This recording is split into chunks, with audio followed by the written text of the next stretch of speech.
Welcome to the Picture Book Nook. Today I want to talk to you about toddler tantrums. How to deal with them, how to avoid them, how to get through it. First and foremost, we all want to avoid the tantrum. One of the best tips I can give is to be prepared. Carry snacks with you, pretty much literally wherever you go. They start to seem sort of fussy. A couple of goldfish could easily give you 10 more minutes in the checkout aisle at the grocery store. Try to bring a sippy cup full of water in the car, in your purse, or a man bag, wherever it fits. Another tip is to do your errands in the morning. We all know kids are way crankier in the afternoons. Do a little detective work and start noticing your child's triggers. Every child will have a different thing that tells you they are about to go off the deep end, and being able to see it coming 2 minutes before it hits can make all the difference. Another great way to avoid a tantrum is to offer choices. Do you want to push all of your toys into the other room, or should we carry them? So many toddlers start feeling helpless. They're told what to do all the time, and we need to be telling them. But every time you can offer them a choice is a time when they get to feel like they're being in charge. Speaking of that detective work we were doing, if you can give your child a reward when they don't fall for one of their classic tantrum triggers, not only will this help your child understand what the trigger was, but that they get something special when they don't slide into a tantrum. Another trick I use to avoid tantrums is reading about them. Reading picture books about tantrums, or picture books that have tantrums in them, are a great way to discuss this with your kid without being judgy or blamey or discussing what they did wrong over and over and over again. We read Peter Pan Melts Down. We read about a little monkey who needs to calm down.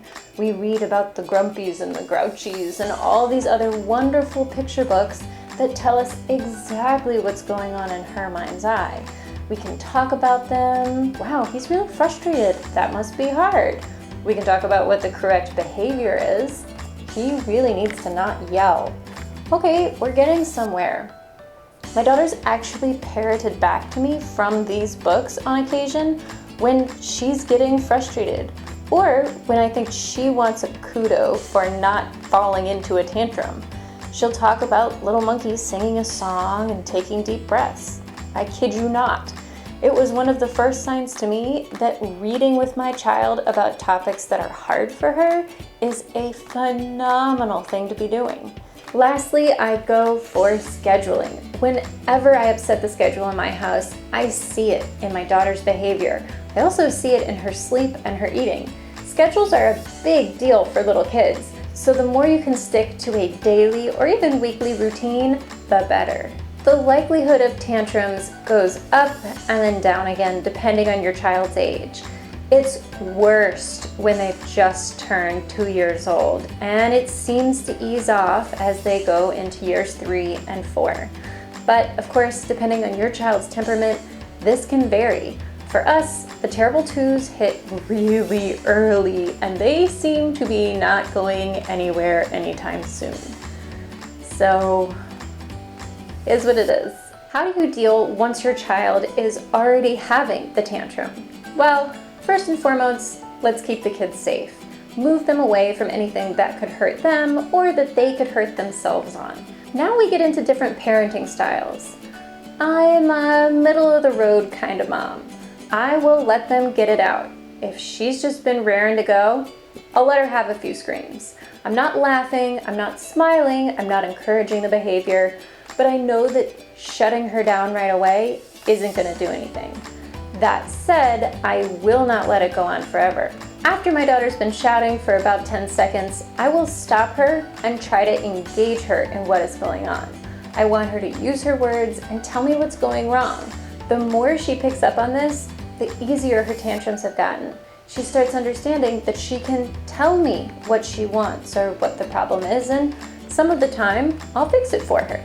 If the tantrum is about something that I know is outside of what she's really focused on, meaning she's screaming about not getting a treat, but in reality she's just exhausted, I will offer a distraction. I'll start singing her favorite song. I'll hand her her toy. I will do pretty much anything to try to shift her attention. This, I find, works best for younger kids. The bigger kids, you can tell them, honey, this isn't funny, you need to stop shouting. Whereas the really little guys, if you get the terrible twos way before two like we did, this just doesn't work. One of the best ways to pick and choose the advice that you take in on toddler tantrums is knowing your own child and how old they are. That second one is really important. A child's brain just can't compute different things when they're really little. In the time that they go from being 18 months to 3 years old, which is most of the arc of when kids have tantrums, their brains are radically different. Kids can understand way more at 3 than they ever could have at 18 months. It's important not to have the same strategy, I feel, for 18 months as 3 years old. Lastly, don't stress. I know that's super easy to say, and we all do, but everyone who's looking at you in the supermarket while your child is melting down on the floor and trying to knock things over is either internally commiserating with you because they were there themselves yesterday, or yeah, they are judging you and they're jerks, so forget them. I've put links to all of my research down below. I hope you guys get a chance to check it out, and if you guys have any really tried and true ways to get your kids out of a tantrum or avoid them altogether, I would really like to know. I mean, wouldn't we all? Thanks so much for joining me, and I really hope you will hit that subscribe button, and that way I get to see you next time. Thanks very much. Bye.